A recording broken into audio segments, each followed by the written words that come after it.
حضرت زینب سلام اللہ علیہا نے مخاطب ہو کے کہا ہمارے چہرے کے رکھوالے چلے گئے ہیں، ظالم تو خیال نہیں کرتا ہم رسول اللہ کی بیٹیاں ہیں۔ حضرت شہربانو، حضرت زین العابدین اور حضرت زینب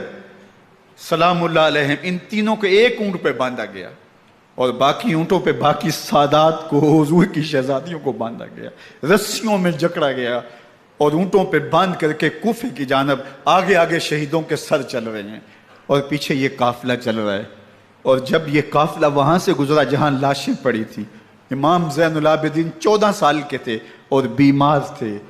اور ان کا حوصلہ نہ ہوا، وہاں غشی ان کے اوپر آنے لگی اور وہ منظر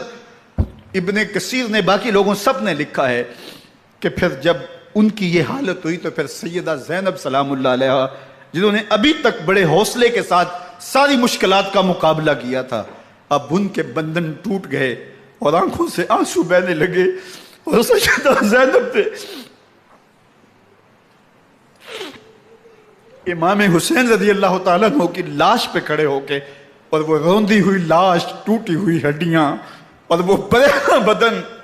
کٹا ہوا سر نیزے کی نوک پہ اور لاش یہ پڑی ہے، تو حضرت سیدہ زینب نے مدینے کی طرف منہ کر کے جو ہے وہ حضور سے فریاد کی، یا محمد آہو، یا محمد آہو، ھذا حسین بالآراء مزمل بالدماء، یا محمد آہو بناتوں کا سبایا۔ یا رسول اللہ، اے پیارے آقا، یا جد آہو، اے ہمارے نانا محترم، یہ دیکھیے آپ کا حسین پڑا ہوا ہے، بدن سے کپڑے اتار لیے گئے، خاک ہوائیں اڑا رہی ہیں اور اس کے اوپر چادر جو ہے وہ مٹی کی پڑ گئی ہے، حضور آپ کی اولاد کاٹ دی گئی، اور پھر کہا بناتوں کا سبایا، حضور دیکھیے آپ کی بیٹیوں کے ہاتھ باندھ دیے گئے ہیں، اونٹوں پہ کس دیا گیا ہے، سر شہیدہ آگے آگے چل رہے ہیں اور حضرت سیدنا امام حسین کا آگے آگے سر ہے۔ راستے کے اندر ایک جگہ آئی، رات گزری اور ان کو اتارا گیا۔ رات کا موقع تھا، ایک خاتون آئی اور اس نے کوئی کھانا پیش کیا ان کو اور کہا کہ